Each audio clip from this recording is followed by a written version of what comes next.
ಸರ್ವ ಕರ್ನಾಟಕ ವೀಕ್ಷಕರಿಗೆ ಸ್ವಾಗತ. ನಮ್ಮ ಚಾನೆಲ್ ಸಬ್ಸ್ಕ್ರೈಬ್ ಮಾಡಿ ಮತ್ತು ಲೈಕ್ ಮಾಡಿ, ಶೇರ್ ಮಾಡಿ. ಮಹಾತ್ಮ ಗಾಂಧೀಜಿಯವರ ಹಿಂದೆ ಲೂಟಿ ಹೊಡಿತಾ ಇರುತ್ತೆ ಸಿದ್ದರಾಮಯ್ಯ. ಅದರಿಂದ ಜೈಲಿಗೆ ಹೋಗಿ ಬಂದು ಮತ್ತೆ ಯಾವಾಗ ಜೈಲಿಗೆ ಹೋಗ್ತಾರೋ ಗೊತ್ತಿಲ್ಲ ಡಿ.ಕೆ. ಶಿವಕುಮಾರ್.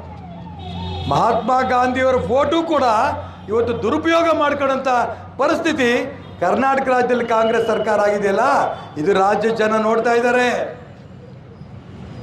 ಮಹಾತ್ಮ ಗಾಂಧಿಯವ್ರ ಫೋಟೋ ಇಟ್ಕೊಂಡು ಮುಂದೆ ಅವ್ರ ಹೋರಾಟದ ಜೊತೆಗೆ ಇವರು ಕೈ ಎತ್ತಿಯಾರ ಮೇಲೆ ಯಾವ ಸ್ವಾತಂತ್ರ್ಯಕ್ಕೋಸ್ಕರ ಹೋರಾಟ ಮಾಡಿದ್ರು ಸಿದ್ದರಾಮಯ್ಯನವರು? ಡಿ.ಕೆ. ಶಿವಕುಮಾರ್ ಮಹಾತ್ಮ ಗಾಂಧಿಯವರ ಹಿಂದಿದ್ರ? ನಾನು ಅದಕ್ಕೋಸ್ಕರ ಹೇಳ್ತಾ ಇದ್ದೀನಿ, ಜೈಲಿಗೆ ಹೋಗೋರು ಇವರೆಲ್ಲ.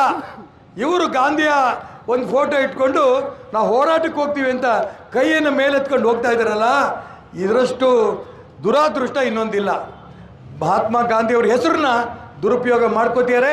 ರಾಜ್ಯದ ಜನರ ತೆರಿಗೆ ಹಣವನ್ನು ದುರುಪಯೋಗ ಮಾಡಿಕೊಂಡು ದೆಹಲಿ ಹೋಗ್ತಾ ಇದ್ದಾರಲ್ಲ, ಇದನ್ನು ಯಾವುದೇ ಕಾರಣಕ್ಕೂ ಕೂಡ ರಾಜ್ಯ ಜನ ಕ್ಷಮಿಸಲ್ಲ.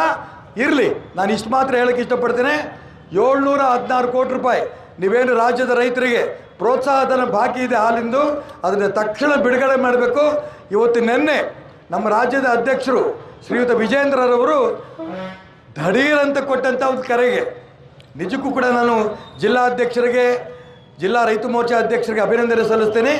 ಆದಷ್ಟು ಬೇಗ ಈ ಒಂದು ಪ್ರತಿಭಟನಾ ಸಭೆ ವ್ಯವಸ್ಥೆ ಮಾಡಿ ರಾಜ್ಯ ಸರ್ಕಾರದ ಕಿವಿ ಹಿಂಡಂಥ ಒಂದು ವ್ಯವಸ್ಥೆಗೆ ಪ್ರಯತ್ನ ನಡೆಸಿದ್ದಾರೆ. ಇವ್ರಿಗೂ ಅಭಿನಂದನೆ ಸಲ್ಲಿಸಿ ರಾಜ್ಯ ಸರ್ಕಾರದ ಕಣ್ಣು ತರಿಸಬೇಕು ಅಂತ ಅಂದ್ಕೊಂಡು ರಾಜ್ಯ ಅಧ್ಯಕ್ಷರು ಮಾಡೋಂಥ ಒಂದು ಪ್ರಯತ್ನಕ್ಕೆ ಮುಖ್ಯಮಂತ್ರಿಗಳು ದೆಹಲಿಗೆ ಹೋಗೋಕ್ಕಿಂತ ಮುಂಚೆ ನಿಮ್ಮ ಹತ್ರ 716 ಕೋಟಿ ಇದ್ದರೆ ಅದನ್ನು ಪ್ರೋತ್ಸಾಹಧನವನ್ನು ಬಿಡುಗಡೆ ಮಾಡಿ ನೀವು ದೆಹಲಿಗೆ ಹೋಗಬೇಕು ಅಂತ ಒತ್ತಾಯವನ್ನು ಮಾಡಿ ನನ್ನ ಮಾತು ಮುಗಿಸ್ತೇನೆ. ನಮಸ್ಕಾರ.